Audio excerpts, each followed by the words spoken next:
दोस्तों, क्या आप जानते हैं कि आखिर कौन थे काकभुसंडी और उनका रामायण से क्या लेना देना है? चलिए जानते हैं। रामायण और रामचरितमानस में काकभुसंडी का उल्लेख मिलता है। उत्तरकांड में भी इनका उल्लेख मिलता है। वैसे सवाल यह है कि आखिर काकभुसंडी कौन थे? सर्वप्रथम भगवान श्री राम की कथा भगवान श्री शंकर ने माता पार्वती को सुनाई थी। उस कथा को एक कौवे ने भी सुन लिया था और उन्हीं का जन्म काकभुसंडी के रूप में हुआ।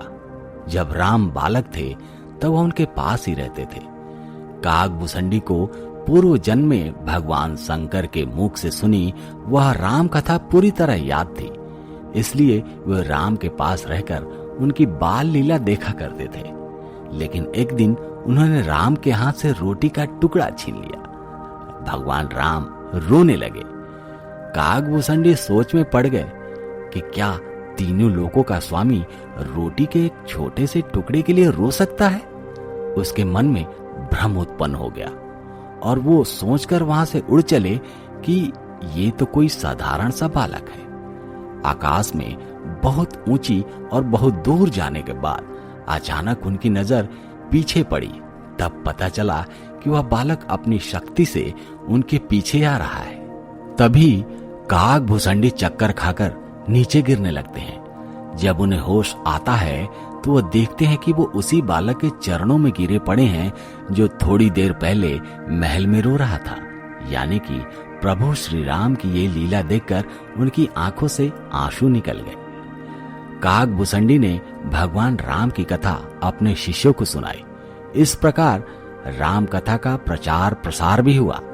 काकभुसंडी इस कथा को भगवान गरुड़ से सुनते हैं और गरुड़ कहते हैं कि वाल्मीकि को यह राम कथा वनवास से लौटने के बाद नारद जी ने उन्हें सुनाया था।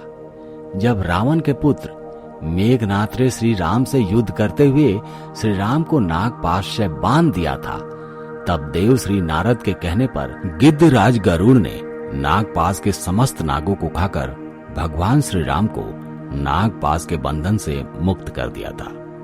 लेकिन गरुड़ जी को यह संदेह हो गया था कि क्या यह भगवान है। गरुड़ का संदेह दूर करने के लिए देवर्षि नारद ने उन्हें ब्रह्मा जी के पास भेजा। ब्रह्मा जी ने उनको शंकर जी के पास भेजा। भगवान शंकर ने भी गरुड़ का संदेह मिटाने के लिए काकभुसंडी के पास भेज दिया। अंत में काकभुसंडी जी ने राम के चरित्र की पवित्र कथा सुनाकर गरुड़ के संदेह को दूर कर दिया। लोमस ऋषि के श्राप के चलते काकभुसंडी कौवा बन गए थे और लोमस ऋषि ने श्राप से मुक्त होने के लिए उन्हें राम मंत्र और इच्छा मृत्यु का वरदान भी दिया था। कौवे के रूप में उन्होंने अपना संपूर्ण जीवन व्यतीत किया था। दोस्तों, कहा जाता है कि काकभुसंडी ने भुसंडी रामायण लिखी थी। अब ये भुसंडी रामायण आखिर है क्या? भुसंडी रामायण में पूरी तरह से काकभुसंडी किस तरह से भगवान श्री राम के चरित्र को दर्शाते हैं, ये सब बताया गया है। इस कथा के अनुसार एक बार अयोध्या में अकाल पड़ा और काकभुसंडी अवंतिका यानी कि उज्जैन के वहां पर श्रोता थे। वहां जाकर वो एक वृद्ध की सेवा करने लगे। उस वृद्ध ने अपने यहाँ आश्रय दिया। जब एक बार भगवान शंकर की पूजा अर्चना हो रही थी तो इसमें उन्होंने भगवान शंकर का घोर अपमान कर दिया। भगवान शंकर ने आकाशवाणी करके उन्हें श्राप दिया कि तुमने अपने गुरु का निरादर किया है, इसलिए अब तुझे सर्प की उद्यम योनि मिलेगी और उस योनि के बाद तुझे 1000 बार अनेक योनि में जन्म लेना पड़ेगा। काकभुसंडी के गुरु बड़े दयालु थे, इसलिए उन्होंने शिव जी की स्तुति करके अपने शिष्य के लिए क्षमा प्रार्थना की। गुरु के द्वारा स्वयं क्षमा याचना करने से भगवान शंकर ने आकाशवाणी करके कहा कि हे ब्राह्मण, मेरा श्राप व्यर्थ नहीं जाएगा। इसको 1000 बार जन्म अवश्य ही लेना पड़ेगा, किंतु इसके जन्म मरण का दुख इसे नहीं होगा और ना ही है। अपने किसी भी जन्म की स्मृति को यह नहीं भूलेगा।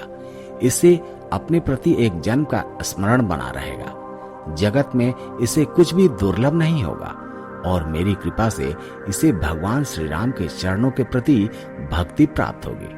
और उसके बाद तो आप जानते ही हैं कि काकभुजंडी ने कौवे के रूप में भगवान शंकर और माता पार्वती के बीच संवाद सुन लिया था।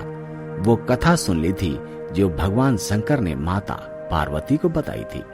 इसके बाद उन्होंने स्वयं इसे आज के मॉडर्न भाषा में कहीं ऑब्जर्व करने के लिए वह श्री राम के पास गए और श्री राम के पास जाकर उन्होंने सचमुच वही पाया जो उन्होंने सुना था कि भगवान श्री राम स्वयं ही एक भगवान है और प्रभु के चरणों में वो गिर पड़े।